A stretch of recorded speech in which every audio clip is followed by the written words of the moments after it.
A very good morning and welcome to Finland. Kuusamo hosting the Nordic opening as it has done for the last 5 or 6 seasons, in fact even more than that. And of course this is where the cross-country skiers, the jumpers and the Nordic combiners all get together early on in the season.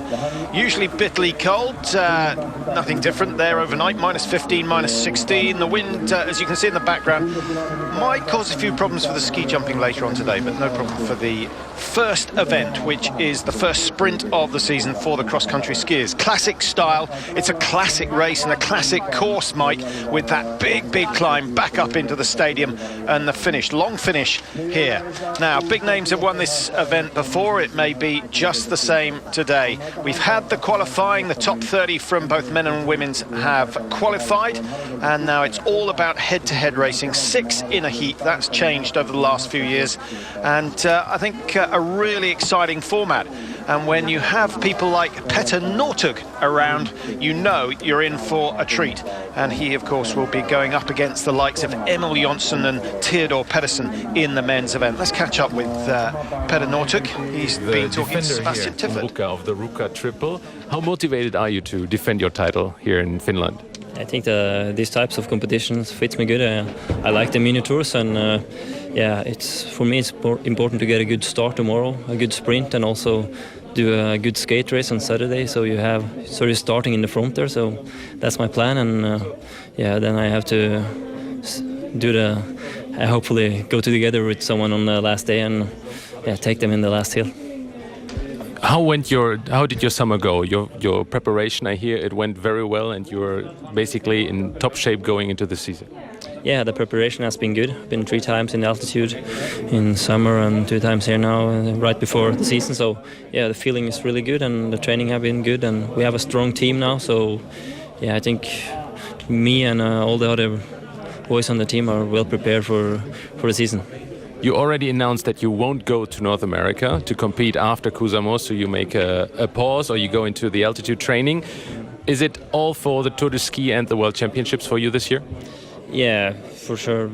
Tour de Ski is really important. I want to win it, and so it's close to compare Tour de Ski and the World Championship this year.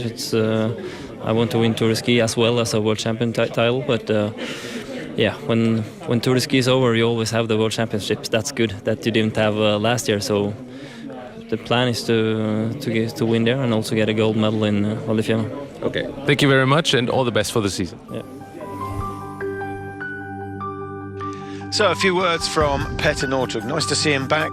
He's not the only one who will be missing the trip to North America, but nice to see, Mike, that he's focusing again on the Tour de Ski, which must be painful memories for him, pipped by Dario Colonia the year before and last year. And so it's nice to see that he's got the strength and confidence to come back and make that his focus.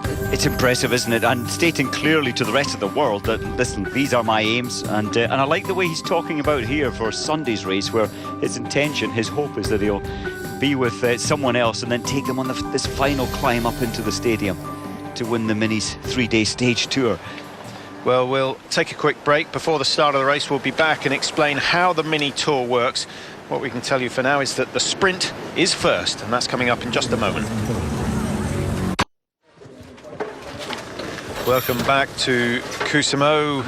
Everyone going through the final stages of preparation, and here's a shot of the new waxing cabins that the top teams have gone for. Many of the minor teams would just dream of having a facility like this. There you see all the skis on the right. All the teams are given a waxing hut here in Finland, as they are at all World Cups. And the technicians, the unseen heroes, Mike.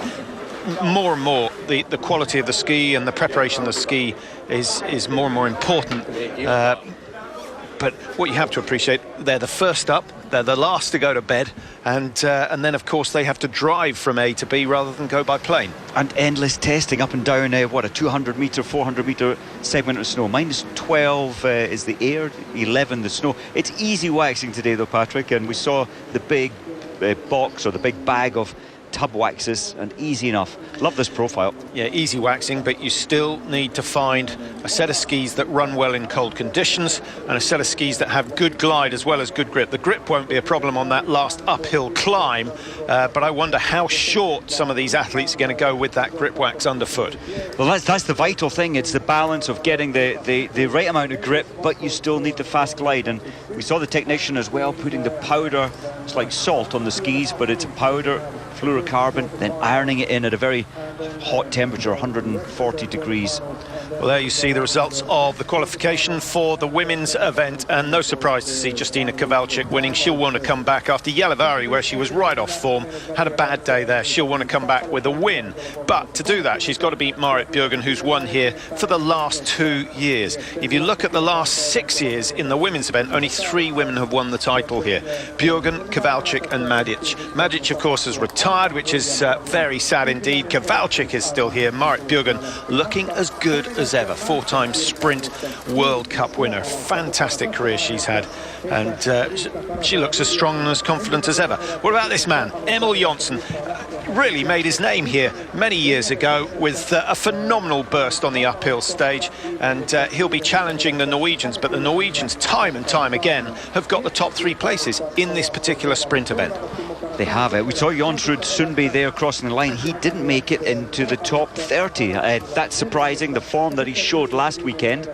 And, well, he used to be a better classic racer than he was a skater.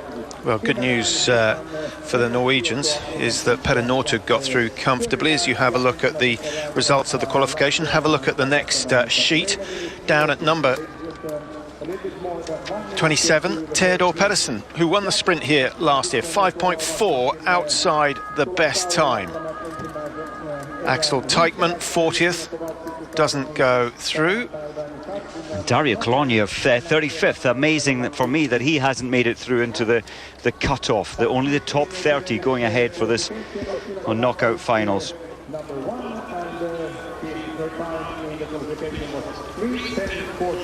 Well, the fans have turned up in good numbers. We're right in the north of Finland, and not a huge population density in this part of the world, Mike, but those who do live here are all avid Nordic fans, and most of them hanging around for the next 3 days to watch the Nordic combined and the jumping as well as the cross country.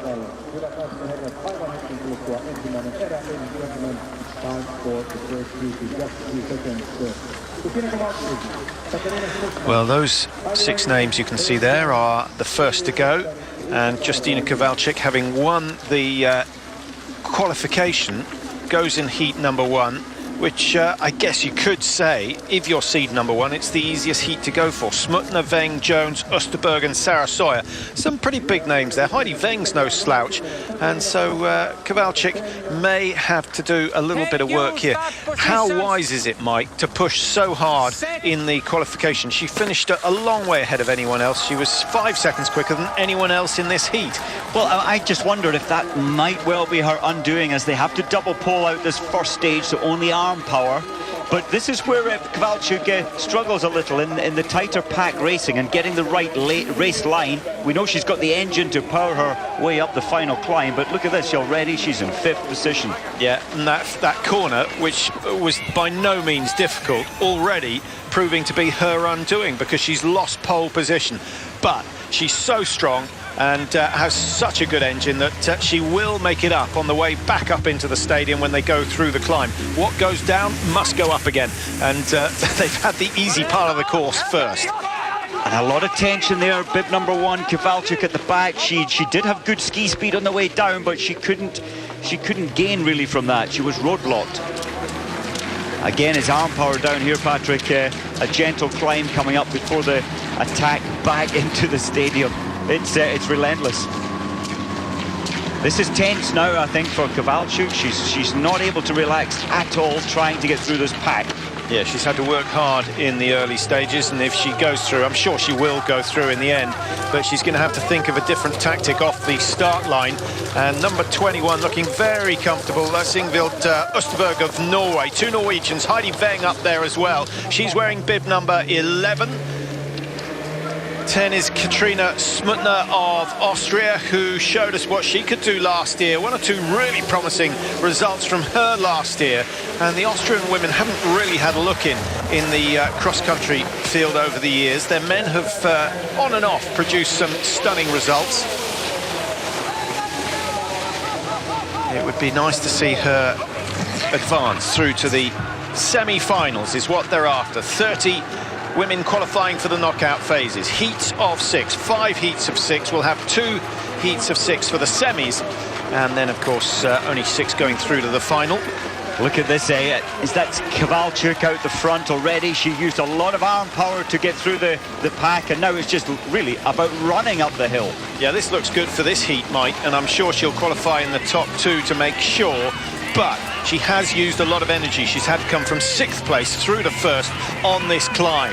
It's expensive. Heidi Weng looking more relaxed, Pib 11, 2nd place. Yeah, Kowalczyk perhaps going a little too hard at the bottom of the hill. It's a long, long climb, a good 25 seconds. And now into the stadium. They go down to the bottom end of the stadium, round a big tree, and then have about 170 meters up towards the end. This is where the lactic acid is boiling in your blood, and the final, the home straight now. Only 2 go through by right. Well, this is proving very, very hard work indeed. And for Canada, Perry-Ann Jones is looking very close to going through. She's just drawing ahead of the Norwegians. She does. Good work from Jones to secure a qualification. Heidi Weng has to wait and see whether she's done enough. She's just 0.6 outside that winning time. So 3:09.5 is the fastest loser at the moment. And that, of course, is Heidi Weng.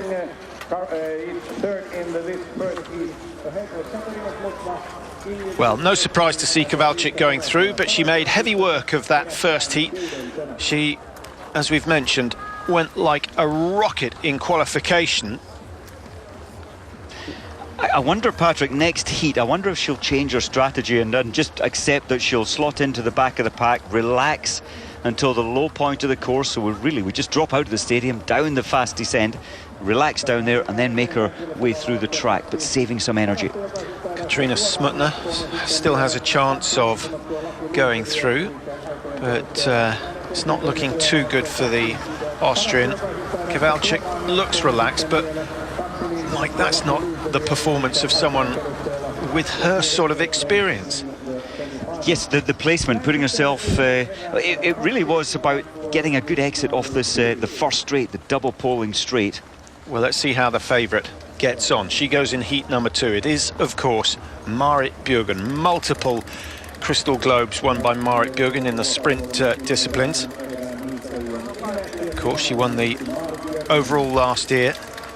The pink plaster on the cheeks is not for effect. It is, of course, to stop the wind chill factor on the face. Always a problem here in Kuusamo, Mike, but at -17 this is warm compared to some of the years we've been up here, and it's not so bad in the stadium, but once you drop down the hill the temperature drops 2 or 3 degrees. And you can see in some of the camera shots the crystals in the air. You're sucking in so much oxygen.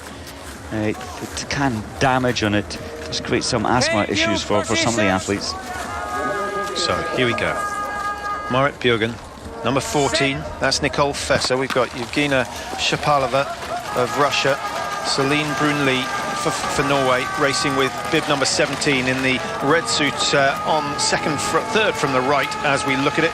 For Sweden, we've got Magdalena Pajala, wearing 27 on the right-hand side, and Russia's Shakalova in all sorts of trouble in the early stages, but maybe deciding she wants to save or reduce the lactate in the body in the early stages of the race. But it does mean she's going to have to work very hard in the closing stages. 1,400 metres, Mike. Most track and field athletes would say that's a distance race. Well, when you look at the women's time, 3 minutes 10 seconds, the fastest man almost 30 seconds faster over the same track. Yes, 3 minutes is not really a sprint.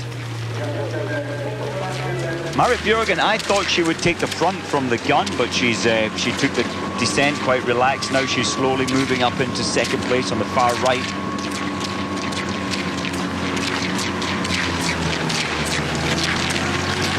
Good strong double poling from Shapovalova. And just switches. Look how she gets the foot forward. The weight having to go straight down onto the surface to get the traction between the ski and the snow. Short wax being applied by most of the athletes here. Marit Bjørgen well positioned out in front, and she will control the pace on the early stages of the climb. The rest of the athletes here will show Bjørgen a lot of respect, Mike. I'm not sure they'd go past her, even if she was going too slowly on the initial part of the climb. And I think everyone will be fully aware that the strength that Marit Bjørgen has, as you mentioned, up this climb, can match or if not beat everybody. Yeah, Marit Bjørgen wants to win this race, but as slowly as possible, if that makes sense. If she can do a time over 3 minutes 10, that would be very healthy for her. Nicole Fessel in third. She moved through nicely there on the inside line, up into third position for Germany. At the back is Shapovalova of Russia, wearing 7, looking pretty good. Bjørgen struggling for grip, I think, as number 17, Celine Brulé, her teammate, draws up alongside her, and suddenly Marit Bjørgen realises she's got a bit of a race on. Remember, she's won this race for the last 2 years, and of course goes on to win the mini tour as well. This is part of a mini tour. They don't call it a World Cup, which I think's a little bit unfair, but Marit Bjørgen really has been the queen of Kuusamo over the last 2 or 3 years. She's struggling at the moment, or is she? Brunlee just looks so relaxed. Brunlee, even remember, took second in the classic sprint races in Davos last year.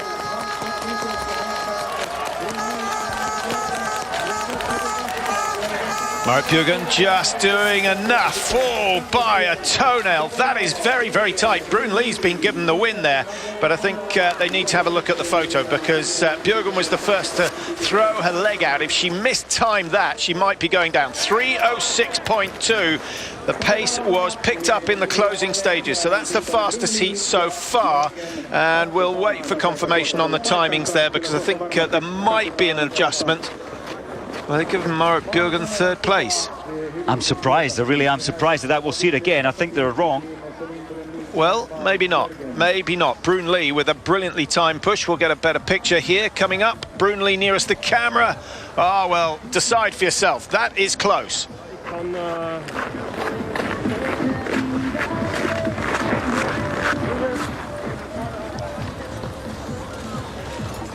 Well, a moment of concern for the Norwegian coaches.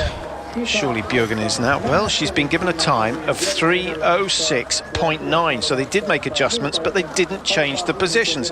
3:06.9. She is the fastest loser at the moment, and that might well be enough to push her through to the semi-finals as we wait for the start of heat number 3.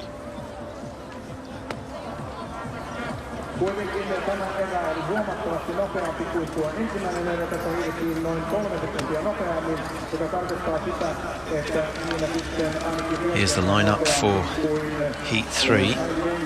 Katja Wisner, wearing 5, is the fastest from the qualification, racing for Slovenia. The Slovenians have done well here in the past. Of course, Petra Majdic was their #1 star. It's sad that she's retired. Certainly had a long career, but she was a great personality. Lahteenmäki for Finland. The Finns missing some of their big names, not making it through the qualification, so a lot of pressure on the shoulders of Lahteenmäki. Kikan Randall, the #1 in the world for sprinting last year. Is she going to start in the same sort of fashion that she finished last season? We'll find out in the next 2 or 3 minutes. There's Katja Wisner for Slovenia. 3:12.87 her qualifying time, just a fraction of a second ahead of Lahteenmäki, who also goes in this heat. Number 6, there is Lahteenmäki. 15 on the outside, Hanna Kolb of Germany. And we've also got Kerttu Niskanen of Finland racing, wearing number 26. They get away at the first time of asking. A good start from the Slovenian Wisner on the far side. Randall's got a clean start as well, and will be fighting, is fighting for a position in the top 2 coming round the first corner. So far, so good for Randall. She's safely there, in third place, the American.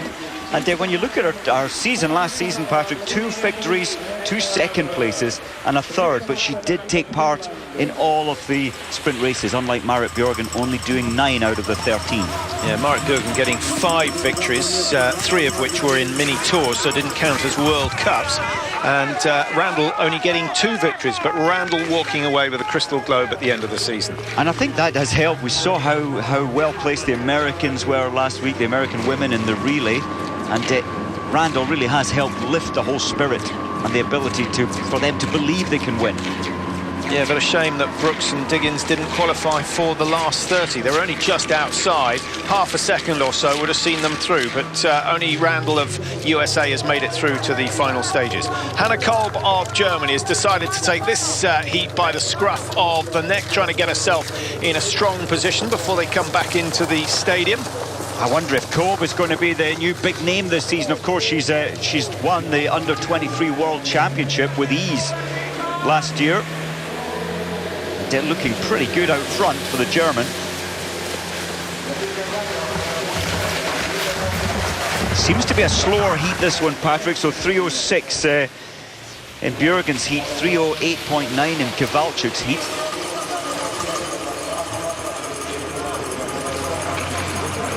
Well, that's the only little bit of actual recovery where your elbows go just above the kneecap to support the weight, take the weight off the quad muscles, the main muscle group.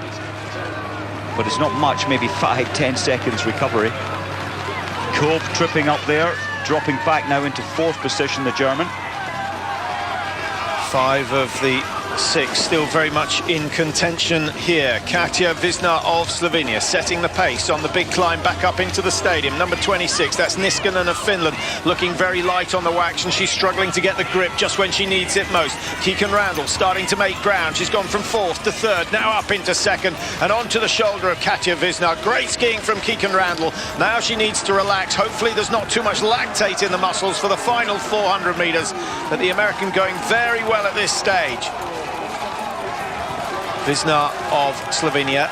She's a tall woman as well. Majdic was one of the tallest on the tour, Mike. Well, good leverage, good reach.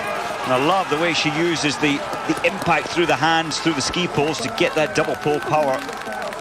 Randall dropping down lower, getting much more leverage through the ski poles.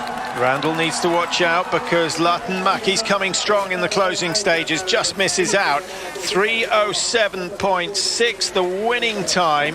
And the fastest loser at the moment, we'll wait for confirmation, but the fastest loser 3:08.1.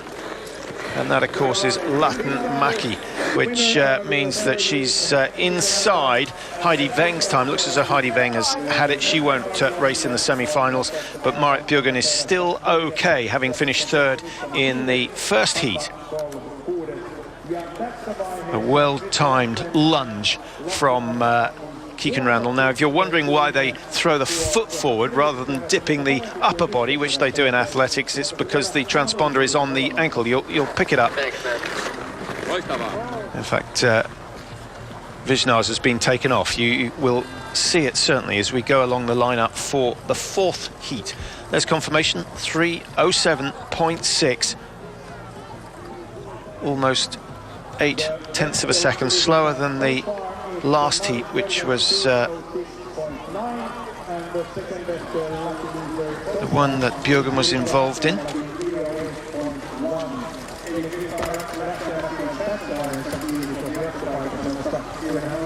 So the lineup for the 4th heat. Malvaletto has home interest. Anastasia Dotsenko wearing 9 for Russia. 2 Russians involved. Medvedeva is there as well. Astrid Jakobsen for Norway. Let's have a look at Malvaletto. Chance for her, Mike?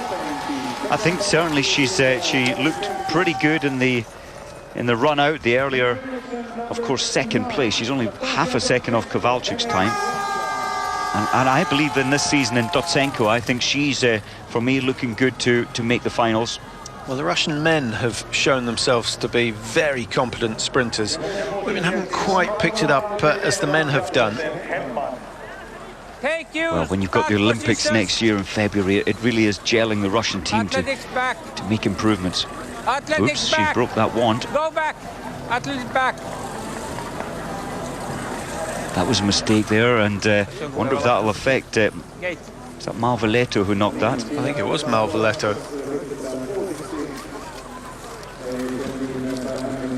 I don't think we're going to have a disqualification here. Very sensitive indeed. It might affect her start second time round.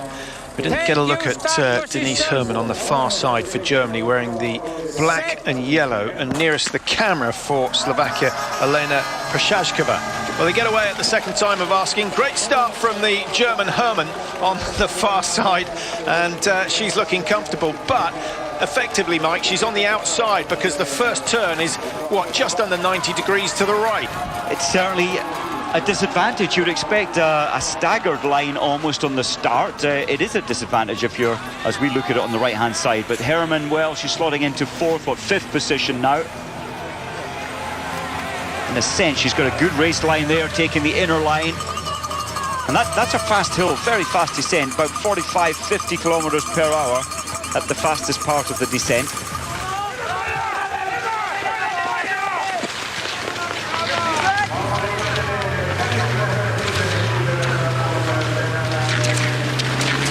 So 53 seconds on the clock as they go under the Vattenfall banner.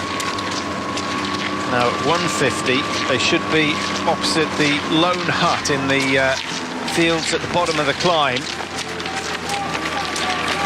This is a part of the course where they need to relax a little. Many have said, we're talking about the distance, Mike, 1,400 metres is a long way for a sprint, and there are those who feel the men are still effectively sprinting over that distance. The women, the best races come when it's 1,100, 1,200 metres. But in physiological terms, it's still not a genuine sprint, but they do sprint out of the start to get position. There's always a tussle halfway around the course, and then of course there's a sprint up to the line. So effectively they're going through 3 sprints. It's more like an interval session. It is, and there actually, I mentioned earlier, maybe 10 seconds recovery. You're getting a good 15 up to 20 seconds recovery, and then we're ready for, as you say, another blast, another all-out sprint up this final climb. Now this particular heat is about a second up on the previous heat, which would put them level with heat number 2, which has been the fastest so far, with a winning time of 3:06.9, and that's great news for those who finish in 3rd and 4th place in this heat. They might stand a chance of going through, but still it's only the top 2 who go forward by right. Mona Lisa Malvaletto taking the stride, but again she's looking a little light on the wax, just as Latenmäki was in the last heat, and the technique has had to change to cope for that. Big strong strides from the Russian Anastasia Dotsenko, and the German Denise Herrmann is dropping back by the metre. She's now got 3 or 4 metres to make up on the leader Malvaletto. Dotsenko, she's opted for slightly longer ski poles, and she really had them angled a long way back to get the leverage up the steepest part of the climb. Malvaletto, for me, looking good on the hill, but she was slipping. Yeah, I'm sure our viewers have noticed that we only have 5 in this heat. Astrid Jakobsen, former world champion, not taking part. We haven't heard what's wrong there. Probably not feeling 100%. Good win for Malvaletto. Comfortable as well. 3:07.6. So it was quick, and she could have been a good second and a half quicker than that. Dotsenko in second place. Herrmann with a time of 3:09 is not going to go through. That's too slow to qualify as a lucky loser. And at the moment, Marit Bjørgen is the fastest of the lucky losers. We'll wait for confirmation of that. It does get a little bit complicated. We've got 1 more heat to go, and then after that we'll be able to tell you the lineup for the semi-finals. But that looked good, Mike. Malvaletto, comfortable, never stretched herself too much at any stage, and had a lot left in the tank for that last 50. She seemed to. I do wonder if she'll try and ask the technicians to put a little more grip wax on, because she did start slipping on the climb. Yeah, it's a difficult balance. You want the glide, but you have to have the grip when you have a hill as steep as the one here.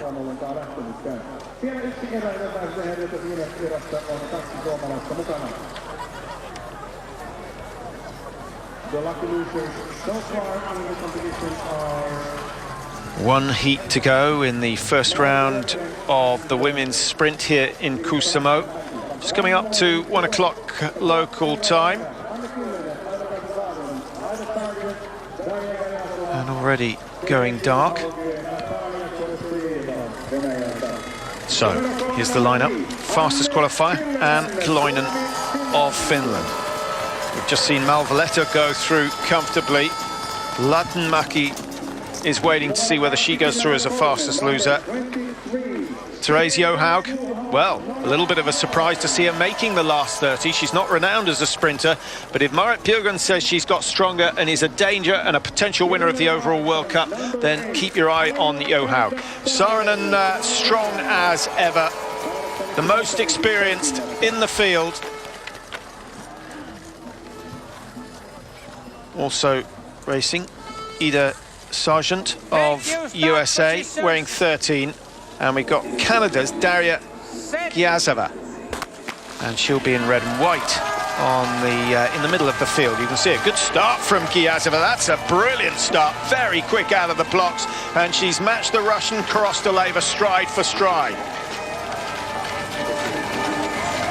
Kiloinen, well, knew exactly what she had to do. Saarinen wasn't really fussed, Mike, didn't push too hard. And Therese Johaug of Norway dropping right to the back. She's done exactly what Kowalczyk did. Well, I can't believe that was a messy start for Johaug. She tried to change track a couple of times. Well, she did in the end, but I'm amazed she's so far back. She has got a very high tempo, but I'm sure we'll see her put the turbos in as this unwinds. Well, I'm surprised that she hasn't taken advantage of the slipstream to close the gap on the downhill, and I'm just wondering whether Therese Johaug has gone heavy on the wax to make sure she can get up the climb. And it looks as though she's working harder than anyone else to stay with the pace. She is making ground up on the leaders, but having to work very, very hard to put herself in a position. Johaug wearing 23.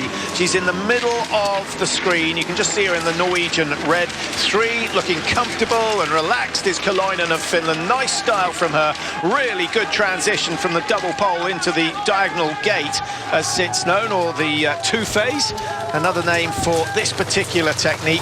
And the transitions are vital in these sprints. The gear changing absolutely is, and even the cornering, you're allowed to skate or step turn for a few strides, not to carry it too far into the corner. You mentioned at the start of this final, or the fifth heat, Johaug, last year she didn't even make the top 30, so we are seeing a much improved Norwegian Johaug in the sprint. She's coming through now into third place. But Johaug surely is going to move to the front. Well, she is already at the top of this climb, probably by some meters. She's on the far side. She's the best climber in this group. She's the lightest skier in this particular heat, and she's probably got the biggest set of lungs and the strongest heart, so it's looking good for Johaug at the moment, but she does not want to be involved in a double pole race to the finish, so she has to open up a few meters before that final straight. Number 18 for Canada, that is Daria Giazeva, who had such a good start and has kept herself in there. Two Finns side by side. On the far side is Kiloinen. Near us as is Saarinen, who's so strong, but starting to struggle at the top of the climb, and you can see from the expression on her face that she's not comfortable, but my goodness, is she a determined competitor. That's full-blown pain that she's in right now, and she's just telling, the brain is trying to tell the muscles to keep it going.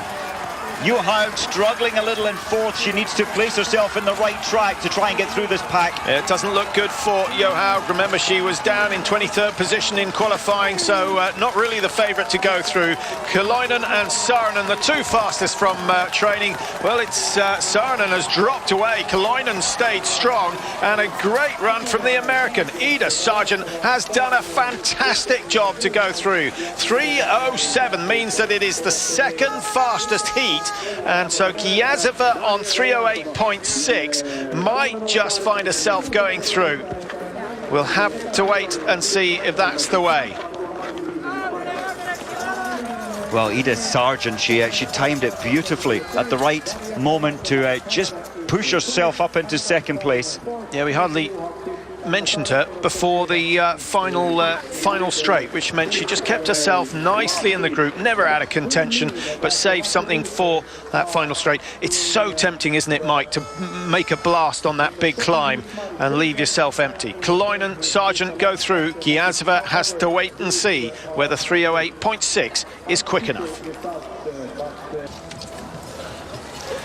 Welcome back to Kuusamo. The men's sprint is just about to get underway. We've had the first round of the women's. Just in case you were waiting to see and hadn't done your own calculations, Marit Bjørgen has gone through as a lucky loser, and so has Krista Latenmäki. So the Finns in the end have done well. They've got good representation in the semi-finals. This is the first heat of the men's, and we have the #1 seed, Emil Jonsson, wearing #1. He so often wins the qualification here. He's yet to convert that into a victory. But this is where we first took note of Emil Jonsson. Oh, and his tempo, we'll see it, there he is. In bib #1, we'll see his tempo coming back up into the stadium. I'm sure in the earlier heats, we saw him when he was, what, 4 or 5 years ago, leading most of these heats, but when it came to the final, he'd run out of steam. Has he learned from that? I'm sure he has. He's finished 5th, he's finished 2nd here. He's going to be a difficult man to beat if he can conserve some energy. The two Swedes have started well alongside Jonsson. We've got Halvorsen. Oh, nearly a fall there. That was Newell, actually.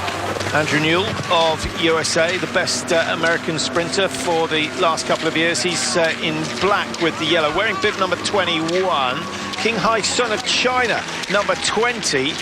He's in the middle of the picture at the moment. You can see him quite clearly. 30, that is Antti Saarapu, who was the lucky man to scrape through the slowest qualifier. I wonder whether that was the perfect timing or whether he was just a little bit fortunate. We'll find out when it comes to the closing stages of this heat. Now, Northug isn't doing much right so far, Patrick. His skis almost tripped him up there on the little rise, but he's at the back. Can he move to the front?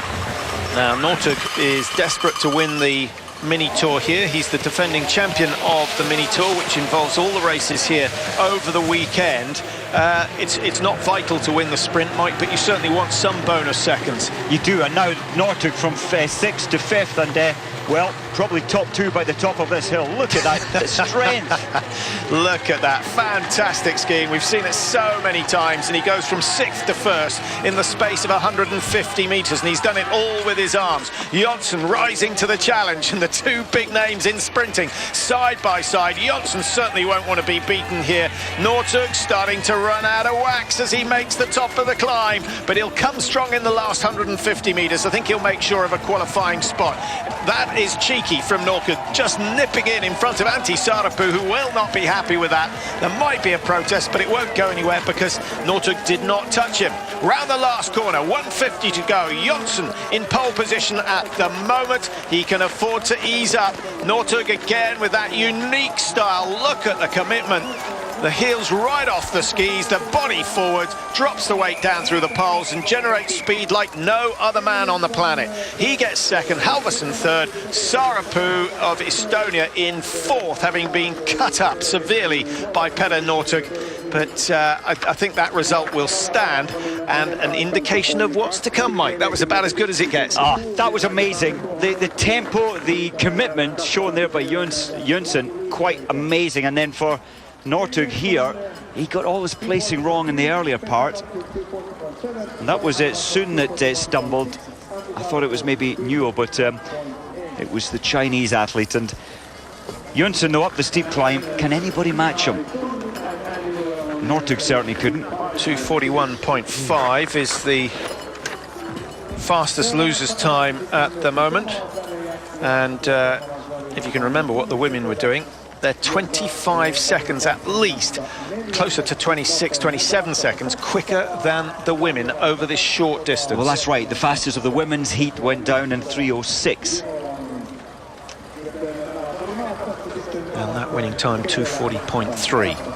Now, what will they do here? Toni Ketelai is the fastest qualifier from this heat, and it looks pretty easy, but if you have a look down the bottom, number 27, Theodor Pedersen, he's not only the man who won this sprint last year, he's also the man who won the overall sprint World Cup with some very consistent performances. Young man, new to the show last year, he just got stronger and stronger. I think Bransdal, we've seen him before here performing well on these tracks, and it's all about tempo. Eldar Rønning as well, 14. Two Norwegians, two Swedes, a Finn in Toni Ketelai, and Estonia's Siim Selles. And the Estonians traditionally very good at the classic style. There's Ketelainen. Home advantage. And inside lane as well. Slight advantage being on, well, the left as we look, but on the right as he's heading out of the stadium. Two Norwegians in there, Bransdal, Rønning.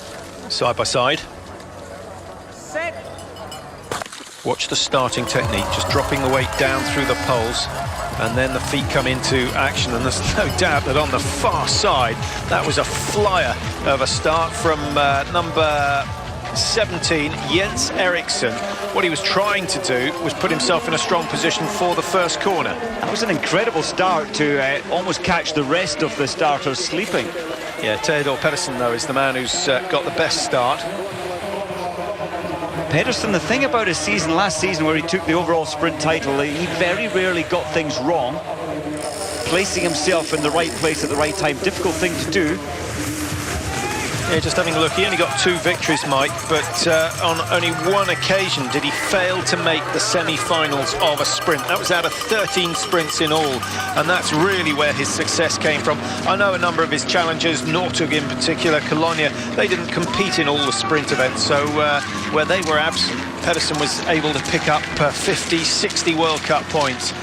And in the end, he ended up with 617. His nearest rival, Nikolai Morolov, on 494. So he was over 120 points clear.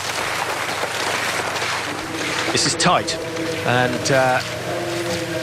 Pedersen, from there was me saying his track craft, his reading of the pack. I think he got it a little wrong there. He's back down in 5th at the moment. Is that Rønning at the front? Norway have dominated here. If you look down the list of men who've won this particular sprint, Dahl, Hattestad twice, Kolstad, Svaredal, they're all there. And in fact, I think it was 2007 where they had 1, 2, 3, 4 and 5. They were just an inch away from getting the clean sweep in the final. But Emil Jonsson squeezed through for Sweden and finished down in 6th place. Classic, early season, it all plays into the hands of the Norwegians. This is a difficult one to read. They all look to be conserving something. There's not a panic on there. Little tightness in the shoulders of Siim Selles of Estonia. He's in 3rd position at the moment, wearing 24. Number 4, that is Tony Ketelainen, the fastest qualifier, but he's going to have to do some work if he wants to go through by finishing in the first 2. Pedersen, Theodor Pedersen into 2nd place, looking pretty good right now. Erik Bransdal, he's done nothing wrong so far. This is going to be an easy qualification for him. He's done good work, nice double poling technique as well. Interesting, Mike, in the old days, you used to swing the arm through virtually straight, but nowadays the quickest route is to take the hand on the direct line from the end of the poling action to the start of the new one. It's saving that tiny little bit of energy. So there, Bransdal showing us how he does it, and does it so well, BIP 7. Surprised at Rønning, just reading that last climb a little wrong, left it too late. 2:41.5. The second heat was the fastest in the women's, so far the slowest in the men's. And Selles with a time, we're waiting for confirmation of Selles' time. There's a photo finish between himself and Ketelainen. Eldar Rønning is definitely out, we won't see him again. Jens Eriksson, who started well for Sweden, finishing in 6th. He is a goner. He can head back to the shower room. But Bransdal and Pedersen both know that they have at least one more race to come. Pedersen, BIP 27, he wasn't, well, clearly, he was the 3rd slowest in the qualifying heat, which was an individual run out earlier at 15-second intervals. But that showed us he's definitely on form.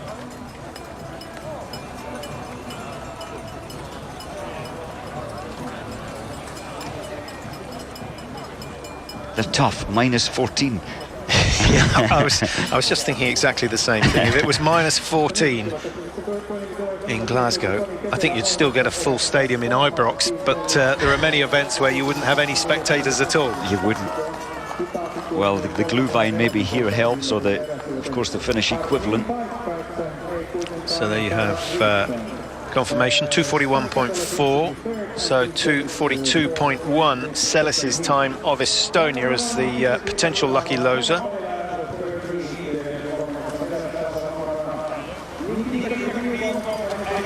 Now, this is an exciting race. We've got 3 Russians. That's a bit of a shame, Mike, because we know we're going to lose, we're likely to lose one. There is a chance, of course, that they'll all go through. And with 3 Russians there, I think they'll play some teamwork. Pechikov, what an exciting prospect he is. Aggressive, you don't want to get in his way. Kryakov, Olympic champion. That was a bit of a surprise, but he showed his potential there. And a similar sort of course, Mike, in that it had a very steep hill out in Vancouver. Yes, and of course Kryakov taking the gold medal with Pechikov just behind him by a toenail at the Olympics.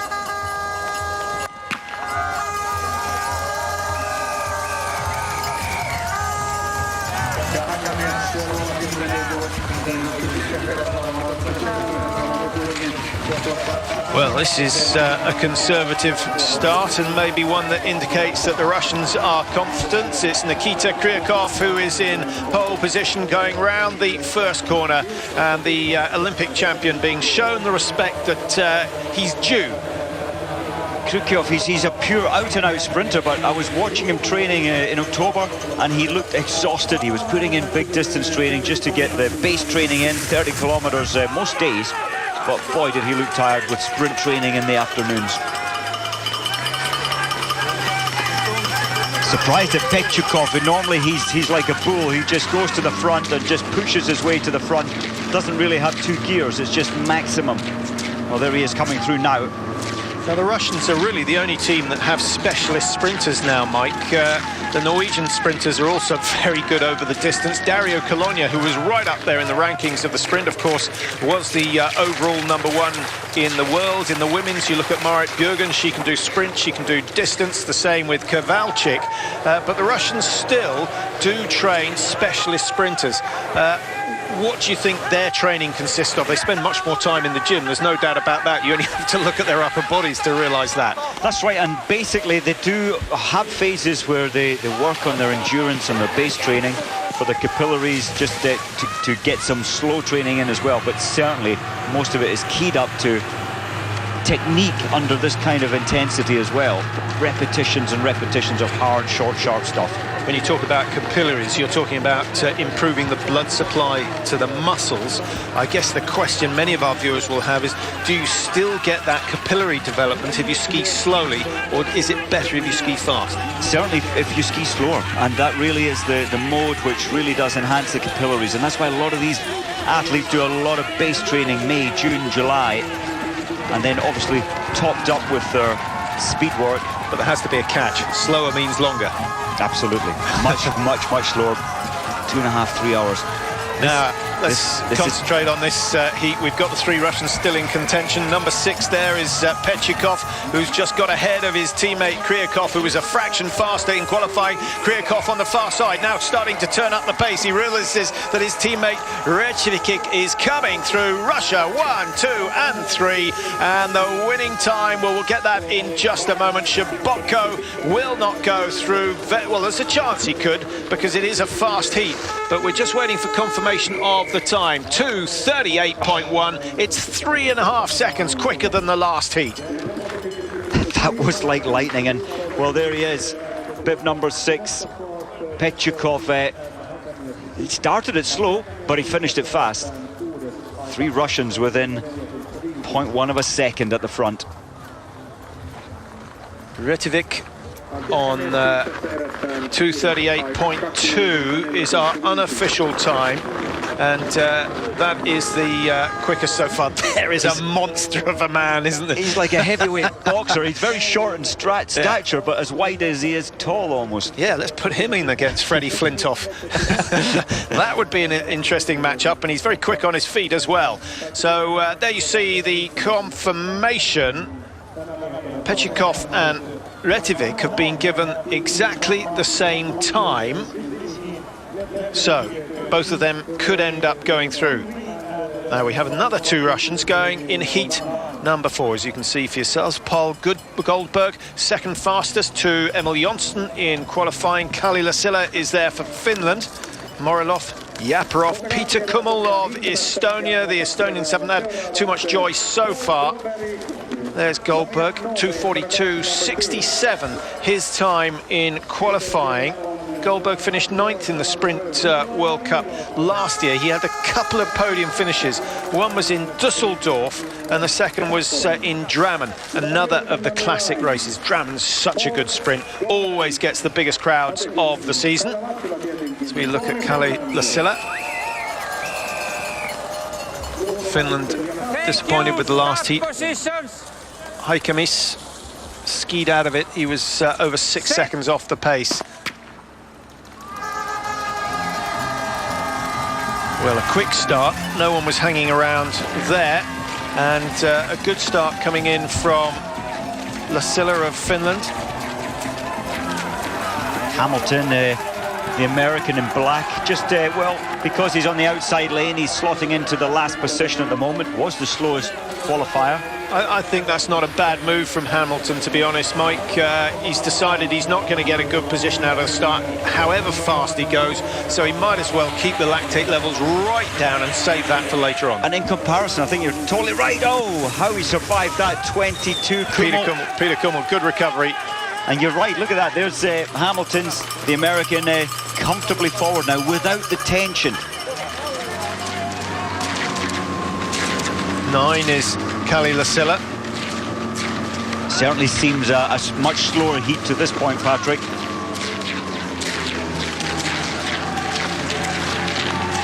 It's a strange, I love this profile. It's about arm power out of the stadium, recovery down the descent, double poling to 1 minute 5 seconds, a little climb here, then double poling again, and then the run up the final climb. Nikolai Morilov of Russia, number 12. He's at the back of the pack at the moment, and he's got at least 15 meters to make up on his teammate, Dmitry Yaparov. So not quite as dominant a performance by the Russians in this 4th heat. They don't have anyone in heat number 5.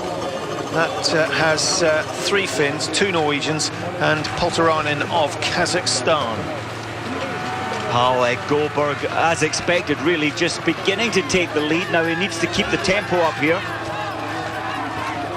Lassila's surely a local man going to put an attack in up this climb.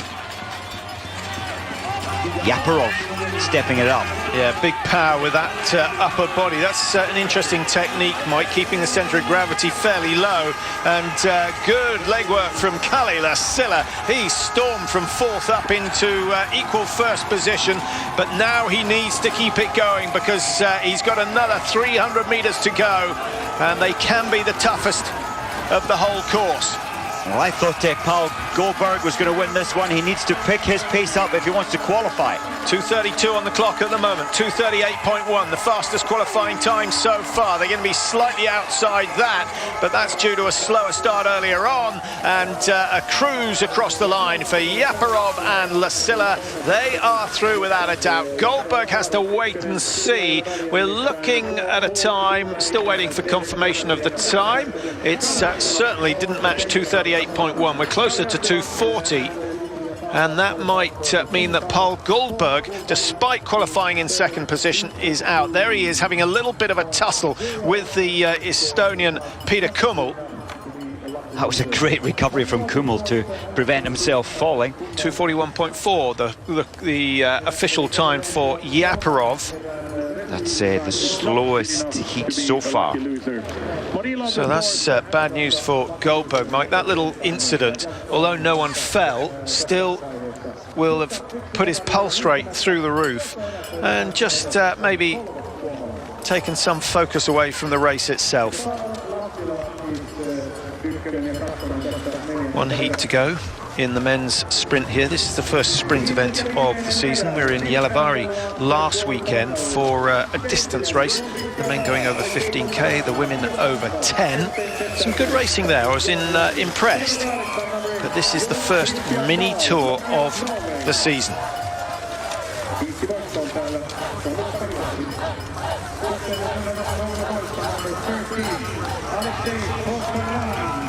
15k for the men, plus the pursuit on Sunday. He's number 3, the favourite to win this particular heat, Ainsi Pensinen, 2:42.68, his qualifying time, and he was 2.5 seconds quicker than the next fastest qualifier, which was Jon Christian Dahl of Norway, a man who has won here before. He didn't win last year, he won in 2010, the 2010-2011 season. Well, I felt the starter there held them a little long. They were ready to release themselves. Get it right this time.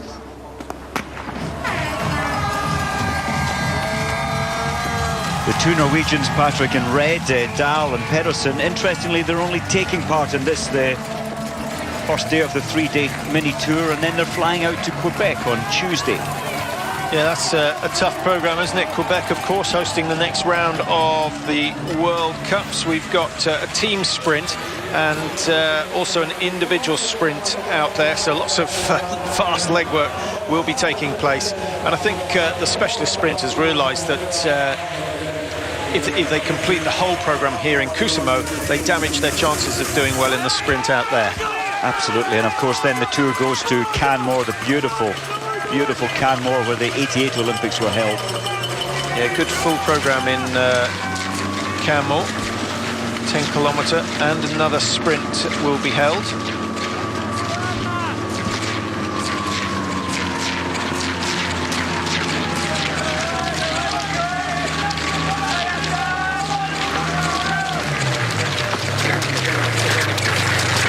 Very relaxed. Pensinen out, well, second place now for Finland. And Dahl, as usual, looks strong and gets even stronger when it comes to the climb up into the stadium. A total height change or differential of about 28 metres from the bottom of that hill to the top in terms of climb. And what is only over 150 metres? It's steep.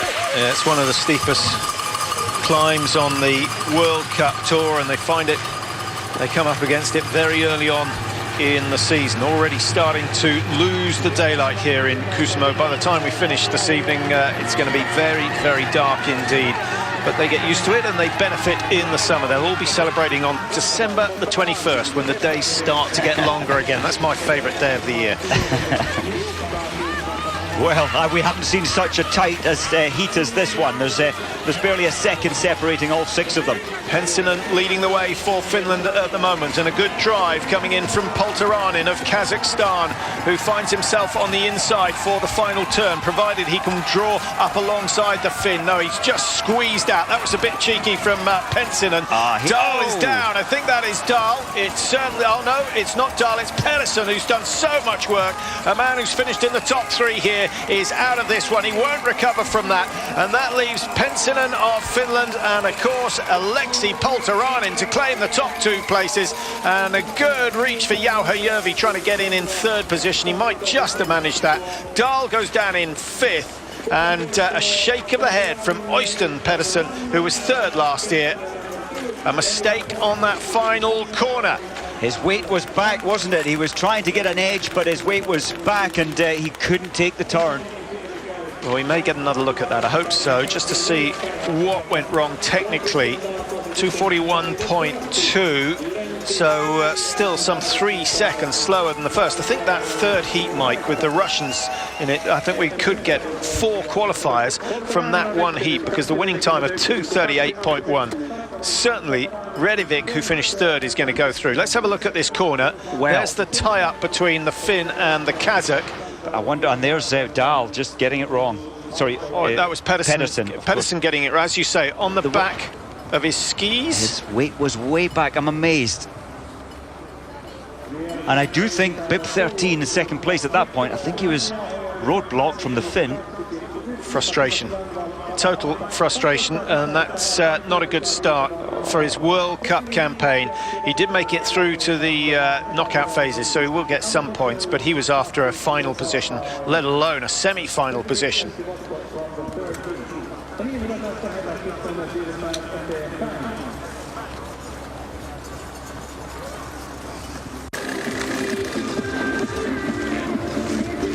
The women's semi-finals coming up, and last year's sprint champion is in the lineup, Kikan Randall, and she's fired up for this one. Nice to see her on such good form. She said she didn't think she was going to qualify for the USA team, but there was no chance of them leaving her behind, and she proved why she needs to be around last weekend in Gällivare, getting herself on the podium. She could get on the podium again today, but this will be a much tougher lineup than we saw in the first round.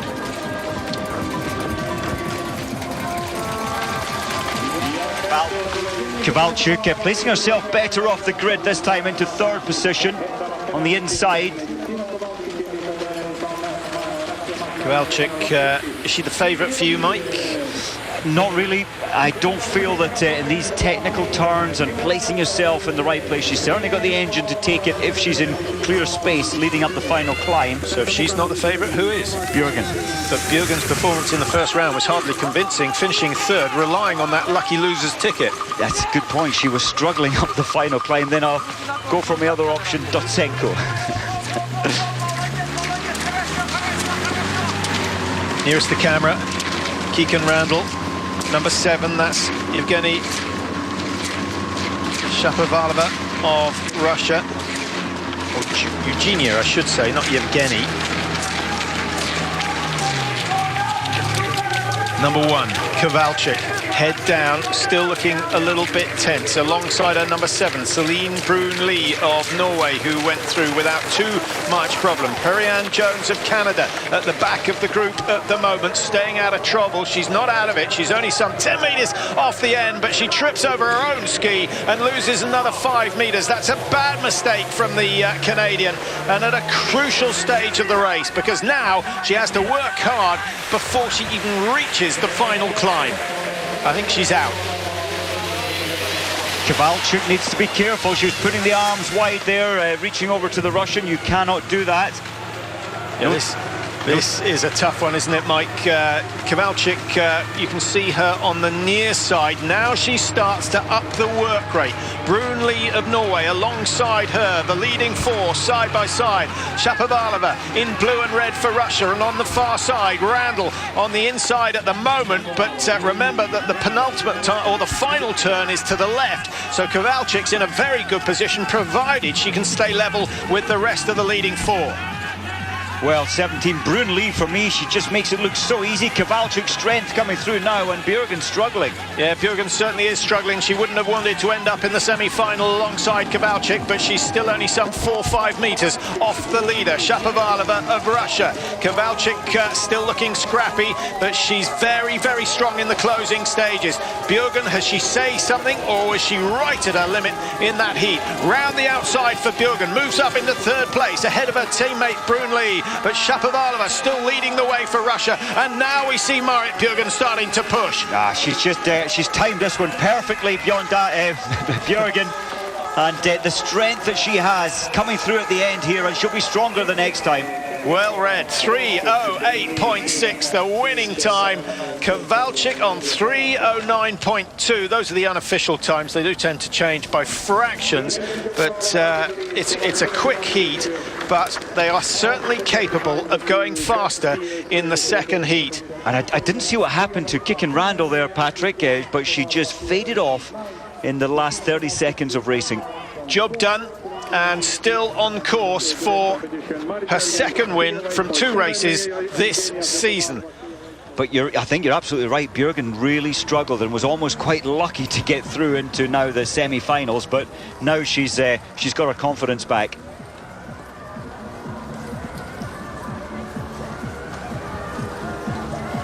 Well, here's the lineup. Is there anyone here good enough to beat 3:08.7? Well, 3 Finns and Latin Maki. She's such a promising prospect. She's proved it already. Junior world champion. Number 13, Ida Sargent, perhaps the surprise inclusion in the semi-finals, and well, that sort of relaxed demeanour before the start didn't help Kikan Randall, Mike. Maybe now is the time to totally focus. I think you're right. It can relax you as well when you play around like that and maybe psych out some of your opponents. Kiloinen, she's got the fans behind her, and that could prove very, very important for the closing stages. Mal Valletto will also get a cheer, and she looked very promising. Won her heat, she went heat number 4 alongside Dotsenko. There's Katja Viznar of Slovenia. Tall, strong, tactically very aware. Will she get a good position out of the start? So Mal Valletto, Viznar, Dotsenko of Russia, Sargent of USA, Latinmäki, and of course Kiloinen of Finland. Two Finns side by side. They've got the perfect draw. Sargent of USA is going to settle in at the back. She's all over the place. That's an extra 4 or 5 meters she skied, and she still comes out of the opening straight in 6th position. Now she's got to find the slipstream of the leading skiers and try and make up the ground before the climbing starts. Great start from the Slovenian. Viznar, she would have over many years watched, of course, Madic, sadly retired now. But closing in on each other. Mal Valletto certainly looked so easy the previous heat to get through to the semi. Now, just so you know, the bib number corresponds to their finishing position in the qualifying run earlier on today. So Mal Valletto, wearing 2, was the second fastest behind Justyna Kowalczyk. Kowalczyk 3:10.40, Mal Valletto 3:11.16. So potentially she can run away with this one, but Kiloinen was only a fraction behind her in 3rd place. Viznar looking good, still nice, well balanced. A little bit of tension in the shoulders, perhaps. But Kiloinen looking very fresh on the outside as they go past the halfway stage. We're looking at a time of under 1:50 as they go past the hut in the meadow. Edith Sargent made a lovely little hop, skip and a dance to get through now, and coming through with momentum. I'm surprised at Dotsenko. Thought she'd be with the action, but well, maybe she's saving it for the final climb. 49, 150. They are behind schedule, but only by half a second or so. The time they're trying to match, 3:09.2 or 3:08.7, will be faster than the first heat, but 3:09.2 is the fastest lucky loser at the moment. Dotsenko, I don't know where that came from, but from 5th into 2nd place to give herself a lovely attack in this final climb. Stays low. This sort of climb produces a different classic technique, doesn't it, Mike? It does, and look at Dotsenko, the way she's powering her arms way past her hips, getting maximum force through the arms and the angulation of the ski poles to maximize this energy. I think she's made a good move with going with slightly longer classic poles. So Dotsenko the first into the stadium, and she's taken the Finn and Kiloinen with her, and they've got a 4 or 5 meter lead over Viznar of Slovenia, who's got a lot of work to do if she wants to make sure of a qualifying place. But if she can't catch the leading 2, she's after that time of 3:09.2. That will be good enough. 9 seconds to achieve that. In comes Dotsenko out of the running at the halfway, comes through to win the second of the semi-finals. 3:06.6. It's very, very quick, and Viznar by right should go through. Latinmäki might also go through as a lucky loser, which would be bad news for Justyna Kowalczyk, Mike, who's on 3:09.3. Viznar on 3:08.5, if my calculations are right, and Justyna Kowalczyk, by my unofficial calculations, is out. She will be so disappointed. Marit Bjørgen won't be. She is through with a good, convincing win.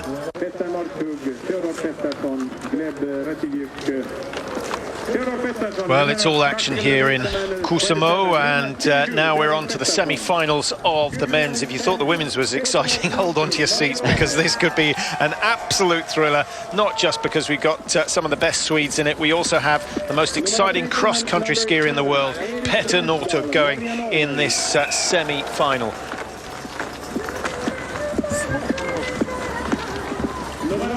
Emil Jonsson, again, up against Petter Northug.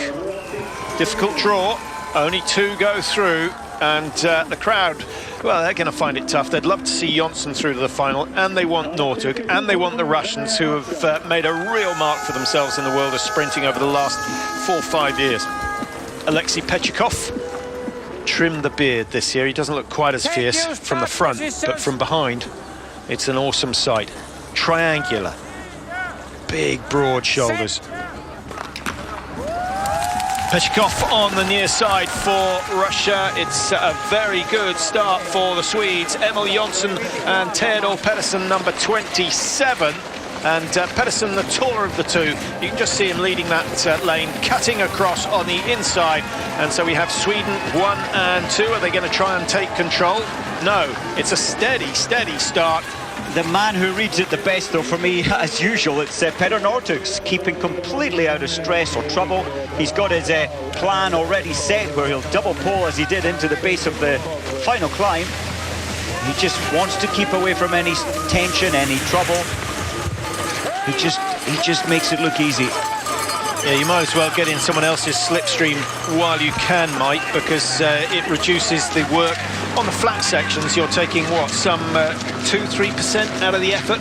That can prove crucial in the closing stages. I absolutely agree, but I'm just thinking maybe Petter Northug will be caught a little bit sleeping here, because we know that Pechikov is going to really turn the pace up. Yeah, Russia with, there he is at the front, Pechikov and Retivik, who was a surprise qualifier. Retivik only qualified in 3rd position. Down go 2 of them, and Emil Jonsson has gone down, the fastest qualifier once again. Kuusamo proves his undoing. What a shame. And of course, he was the fastest qualifier. Will he try and come back from here? Well, he might, but I don't think he's got any chance at all. And Retivik, will have to see the replay to see who we put the blame on in that occasion. But it means we've got a 4-horse race for the final 2 places, and Petter Northug daintily stepped his way around the trouble, and as you said, his tactics were absolutely right. But look at this man. Pechikov is just in a little league of his own at the moment. Northug surely will come to challenge him up this climb. I don't think Northug will be bothered, Mike. He wants to conserve as much as he can for the final. All he's got to do is finish first of the 3 chasing men, and there he is on the near side, wearing 10. He ups the tempo, and he moves from 4th up into 2nd with 3 or 4 strides. There's nothing, number 7, that's Bransdal. Nothing Bransdal can do.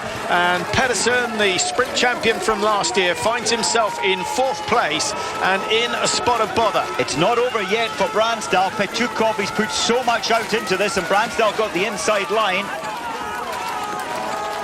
Northug leading. A missed polling action there, but he's in control. He is playing with the rest of the field. That is the way he does it. So Norway get 1 and 2, and Northug keen to celebrate that with Bransdal and Pechikov.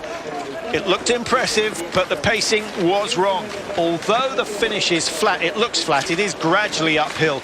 It will certainly defeat you if you put too much into that last climb. I can't believe Pechikov. He attacked the bottom part of that hill. The lactic was boiling in his blood, and it put him out. Talk about boiling blood. You can see it.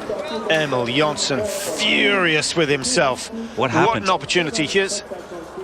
Well, I think he was tangled with by 25. I think it was a tap tackle from Retivik of Russia, just clipping the skis, and down goes Jonsson. You win some, you lose some. He knows that Kuusamo, well, maybe he'll never win here. He had a good chance today, though. So Petter Northug, 2:44. Make a note of that time. 2:44.7 Pechikov's time, which is the fastest loser at the moment. 2 lucky losers going through, both going through from the 2nd semi-final in the women's. There's the lineup for semi-final number 2. Kryakov is there. He will be tough to beat. Now, the Kazakhs have done pretty well of late. Nikolai Shabotko looking to extend that run. He looked pretty convincing in the first round. Has he saved enough for the semi-finals? Jauhajärvi, for a while, the number 1 in the Finnish team. Nice to see him still on the tour, Mike. Maybe we'll see something good from him this year. Yaparov, powerful. He won't mess around. Number 13. For me, Polterainen, here he is. He didn't even make the top 30 last year. Not really sprinter, but boy, is he good at classic. And Nikita Kryakov, the Olympic champion, and he came second here last year, so he obviously likes the tracks. And then on the inside, Kalle Lasilla. Now, if Lasilla can get a good start, he may find himself in the lead going down the first hill, but no one was too keen to lead that section for the simple reason that they want an easy double poling section up to the far end of the course. Clean start from everyone, although Kazakhstan's Shabotko on the far side, on the right as you look at it now, just a little bit sluggish to get off that start line, and so he has to resign himself to a position at the back going around the first corner. I think, Patrick, this will be a faster heat, 2:44.2, the previous one, which Northug managed to take the victory in that one, and with Kryakov in this one, surely it's going to be some 2 or 3 seconds faster. Yeah, and Pelle Northug will be hoping this heat is a lot faster because he wants them to ski the sprint out of themselves for the final. So Northug's got it absolutely right. 2:44.2 to win that first semi-final. Remember, the fastest time in the first heat was 2:38, 6 seconds faster. And so everything looking very good for Pelle Northug. I think the track probably has slowed a little with the temperature dropping a couple of degrees as night time already falls. So, 2 Russians, 1 and 2. Kazakhstan in 3rd and 4th. Number 9, that is Kalle Lasilla of Finland on the far side. And 28, Sami Jauhajärvi. I haven't quite worked out why Lasilla is not in the national colours. He'll be skiing not in the A-team at the moment. If he wins this one, he'll certainly be in the A-team. I think he'll do his possibilities of a flight to Canada a whole lot of good if he does make this final, or even to make the top 12 is brilliant. And he showed us last time, Lasilla in white, how good he was on this final climb. This is where it all changes. Jauhajärvi coming around on the wide side at the back. Don't think he's got the power to move up into the top 2. Kryakov leading the way for Russia at the moment, and his teammate just drawing up alongside. Dmitry Yaparov looking very good. Kryakov slows on the initial part of the climb, now starts to try and build the tempo. Number 13 is Aleksi Polterainen on the near side, and Finland's Jauhajärvi making a dash for glory on the inside as well. He'll want to be on the inside of the turn when he comes to the last 150 metres, but it's Russia dominant at the moment, as they were in the first knockout round. 1 and 2. Kryakov surely is going to find his way through to the final here in Kuusamo. Polterainen on the far side now, wearing bib number 10, is in danger of being skied out of this one by Kazakhstan. 2:44.2 the time they were after. They're well inside that. We will get 4 qualifiers. So Yaparov and Lasilla are safe, as well as Kryakov and Polterainen. Great skiing. A little bit of a surprise that Lasilla dropped away. Shabotko of Kazakhstan didn't really get himself in a good position for that final straight, but having qualified 26th, I guess he'll have been happy to make the semis. Absolutely. Now with Lasilla 4th, I think he's going to make it through. I think there'll be 4 through from this heat, joining Northug and Bransdal. Kryakov looks about 3 inches wider than he was when he won the Olympics. There's been a little bit of weight training going on there without putting on too much weight. 2:41.1, the winning time. Yaparov and Lasilla confirmed as the fastest losers. They go through to the final as well. So it's crunch time for the women as we see the lineup for the women's final, the last 6, and well, we'll leave you to pick out who is missing, because there is one huge name who has not made it through to the final. Lahtenmäki has got through well for Finland, and she's looked pretty strong. I'm not sure she's got the strength to cope with Marit Bjørgen, but if she can conserve energy in the first kilometre, then she might do something special later on. Vizna taking over from Majdic as Slovenia's cross-country skiing star, and she's looked convincing so far. I've been impressed with her style and her tactics. Shapovalova, what the Russian men can do, the Russian women can do as well. -17, she'll be used to these sort of conditions. Anastasia Dudsenko, still your favourite to take the win? I'll stick with her. I think she plays it right, so right. But of course she's got this woman to contend with. Marit Bjørgen, good tactics in the semi-final, did very little work until the last 150 metres, and it wasn't an all-out sprint to win either, so that will help keep those lactate levels down nice and low. And Kiloinen of Finland. So we have Finland, Norway, Russia, Slovenia. The Swedes haven't made it through. No Charlotte Kalla here this week. Positions. Set. Again, a difficult start, Mike, and catching out Marit Bjørgen more than anyone else. And Marit Bjørgen just easing away, trying to get level with the leader. She was in the perfect lane for this start, but she's not going to get pole position around the first corner. That goes to Vizna, and Finland's number 3, and Kiloinen.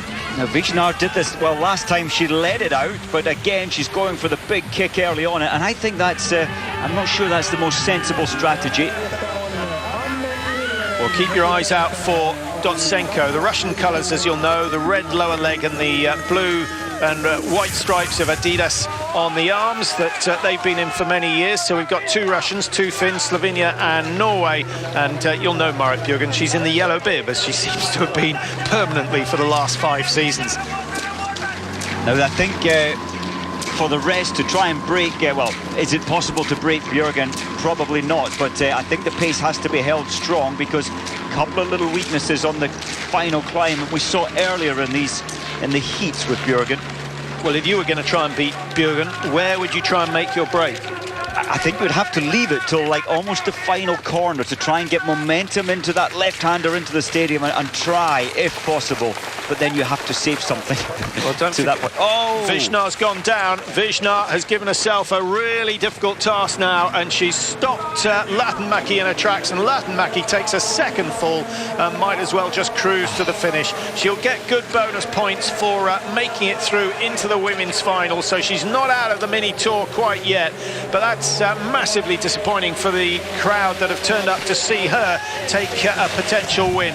And it means now that Bjørgen and Dotsenko surely are the 2 favourites. Russia, of course, also with Shapovalova.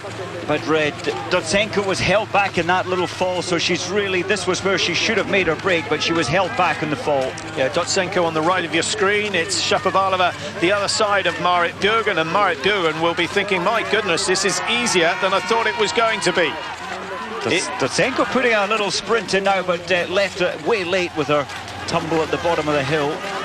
Good strength from Marit Bjørgen, and again, Mike, she's gone with good grip. Very good grip. Look at the difference there. She's just running her way up the hill, and now she's just got to rely on the upper body strength. But she's given herself a 4-5 metre advantage over Shapovalova. Dotsenko is another 5 metres further back, and it looks as though this race is over. Yes, untouchable as soon as Bjørgen has got that gap. It's, what, 10 metres now. You would expect her to take this one. I have a sneaky suspicion that with each round she's put a little more grip wax on the bottom of the ski to make that climb a little bit easier. And when she's got such strength, it makes sense. The glide, yes, she was losing it slightly on the downhill section, but so much to gain on the steepest of climbs. Well done. How about that? seldom has she won a sprint with such ease. She won in Jalavari and she's going to win here. It's only the first stage of the mini tour, 3 races involved of course, but Marit Bjørgen doing exactly what she did last year and the year before. She makes it 3 out of 3 in Kuusamo. The runners-up position goes to Shapovalova of Russia. Dotsenko only manages 3rd, got a little tied up at the far end of the course, but a big disappointment for Latinmäki and Katja Visnar, Mike. Yes, very disappointing to fall on at any part of this. It's only 1.4 kilometers. Really, there's no way back. You cannot get back to the front. Well, is there a way to stop this woman? She had a dreadful year back in 2006 where the Olympics went wrong, and in fact that really put her out of kilter for a couple of seasons. But once she learned how much her body can cope with, she's just got stronger and stronger and stronger, Mike. And that's interesting as well. I think mentally she has become stronger as well. Remember, she used to get upset with the press saying, "Oh, why didn't you win today?" She came 2nd, and she or 3rd or 4th, and she found that a lot of pressure until she just backed off and got away from it, and then came back so much stronger. Learned how to deal with that, especially in Norway. It's phenomenal pressure from the press. But they love her now.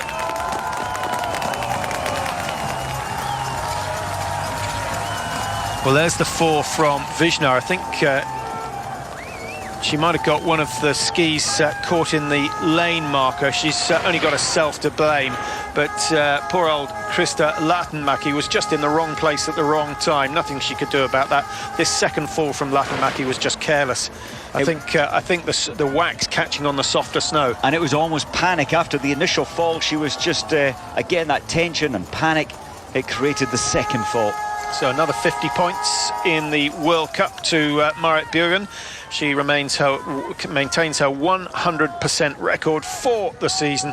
And she started pretty well last year as well. So long way from March and the end of the season. But the signs are ominous, and if Therese Johaug wants to be the #1 come the end of the year, she's still got some thinking and planning to do.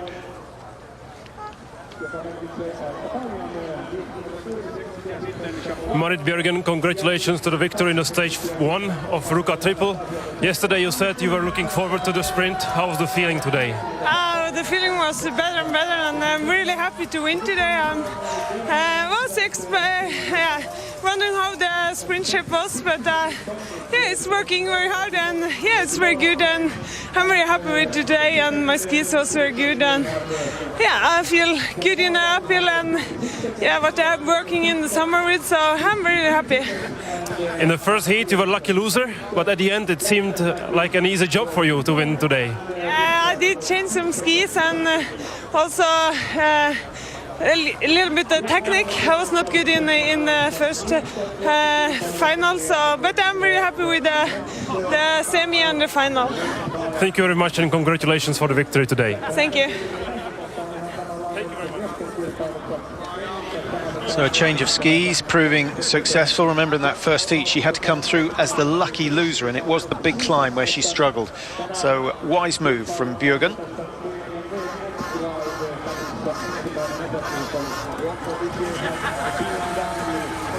Kirkenes fans are here to support Petter Northug.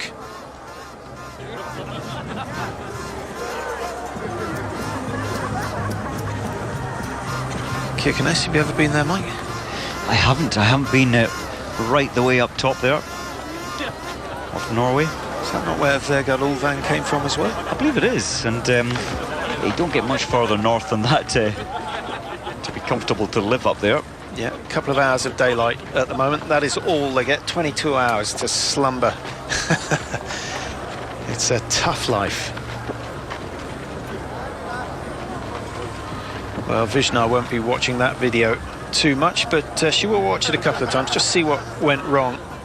Very difficult if you're caught on the inside. I think it was her ski going into that way marker, which you would think the design would be a little different. You don't really want to hook your ski up into, well, those little wooden markers, but then you have to read it, you have to see it, and be aware of those things. Yeah, we've seen it happen before, and it will happen again. Everyone on the outside pushing towards the inside. They want to take the shortest route possible.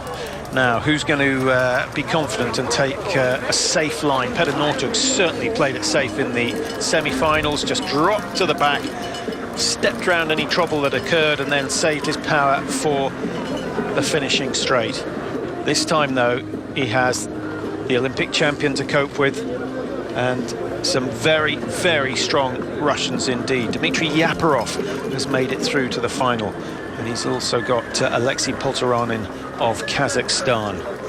Now, throughout these heats, 3 times they've been around this course already. Poltaranin, for me, has placed himself neatly to attack towards the end.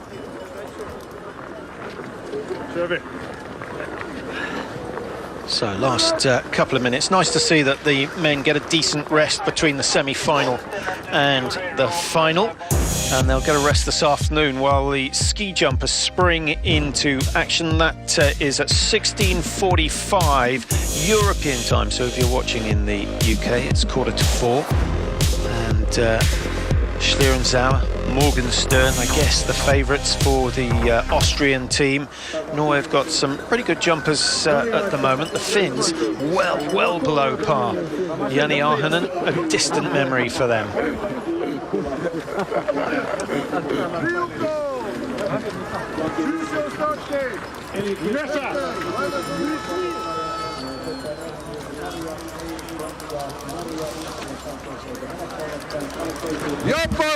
So at last the top 6 men are called to their marks, and everyone protecting their skis as they need to in these classic races. There's the lineup. Kryakov, the Olympic champion. Petter Northug, silver medal at the World Championships in Oslo, of course, and Northug getting the bronze medal in the Olympic sprint event. So in the major championships, he's not quite had it his own way in the sprints, but he's really become the specialist sprinter at the end of 50 kilometres.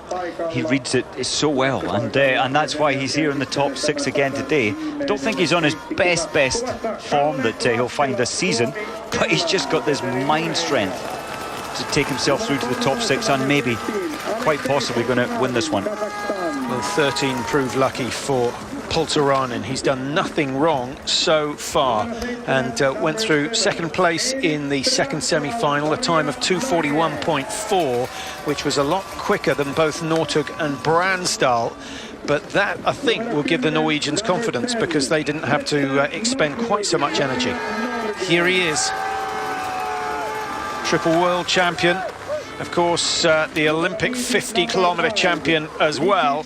And here he is trying to win a sprint. That's rather like Usain Bolt trying to win the 1,500 metres. Or taking on Mo Farah over 10,000. Quite amazing, isn't it, how, as you say, 50 kilometres down to 1.4, and the best man can win both.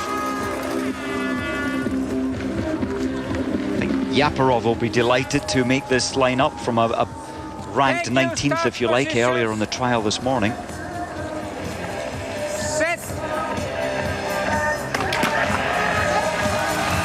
They get away cleanly. You'll be able to pick out the individuals. Northug dropping back as we saw in the semi-final, and he's just in cruise mode going down the first straight, but then again so are the rest. So no advantage gained there by Northug. He'll be quite happy though, sitting in 6th going around the first corner, and now they get the 25 seconds or so of descent towards the far end of the course. That was quite interesting. Yaparov didn't want to lead it, and his teammate beside him didn't want to lead it, but they didn't want it to be too slow either. That plays into Northug's hands. Kryakov and Yaparov find themselves in first and second position, and still Northug is nowhere to be seen as he tucks in behind his teammate Eirik Bransdal. Northug only 10th in the qualifying, Mike. Do we read anything into that? 2:45.42. Compare that to Emil Jonsson's time of 2:42.17. Not really, I don't think so. We've seen Northug, as he has progressed, having more and more power up the final climb, and that's where you need your kick, your strength. Now, if you cast your mind back to the Olympics in Vancouver, it was the Russians who got away at the halfway stage, made an early break, and I think they're trying to do the same here. Northug will be wise to that, and he'll want to get within touch, but there is a gap of some 5 or 6 meters between the two Russians and Petter Northug and Bransdal. So Russia leading Norway at the moment.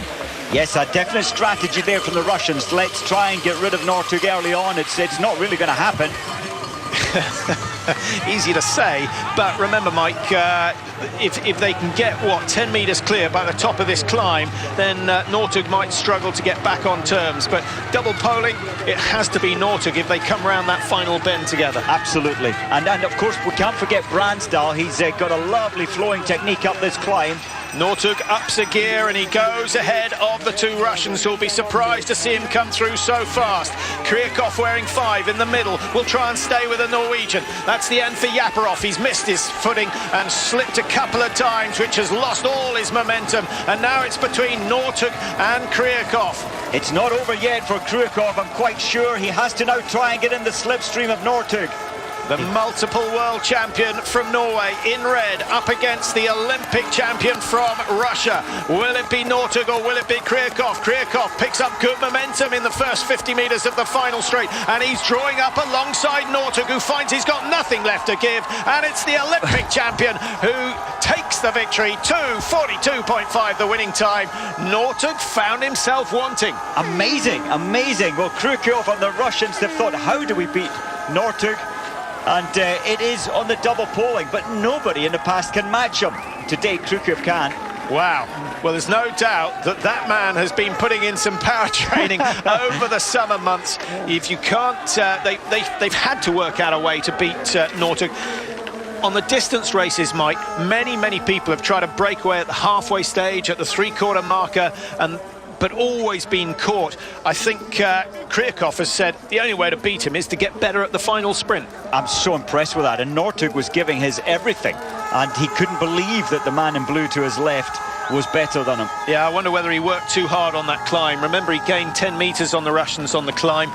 There's always a price to pay for that. I think you're right. That turn of pace at that moment, just going a little over your danger zone, and there is payback. So that's the 6th race of the season.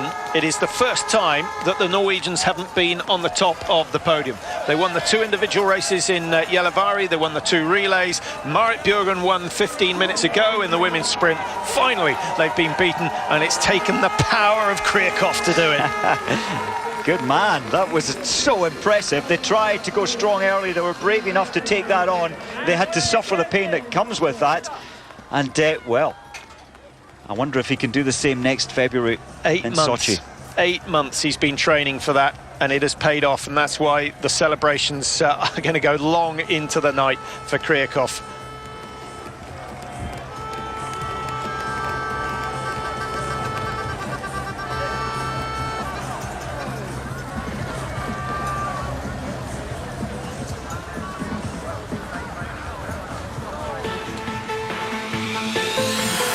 Well, night time has drawn in here, and we've had some very good sprinting. It bodes well for the rest of the weekend.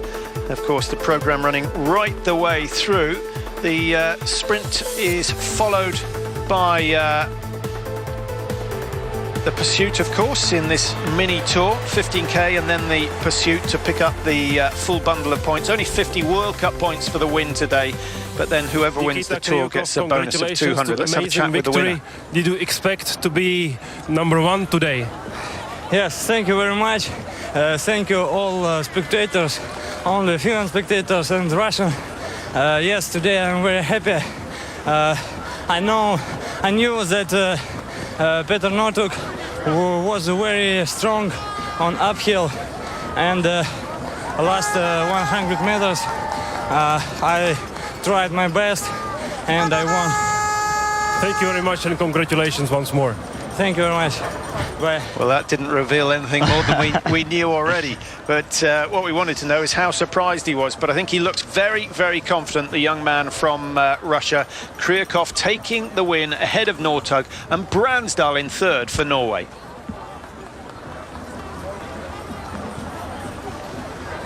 Well, that wraps up our coverage from Kuusamo for now. Remember, we'll be back with the ski jumping a little later on. What a great sprint. That was so impressive, and Kryakov, I think he had an inkling that he could win that one, and he did just that.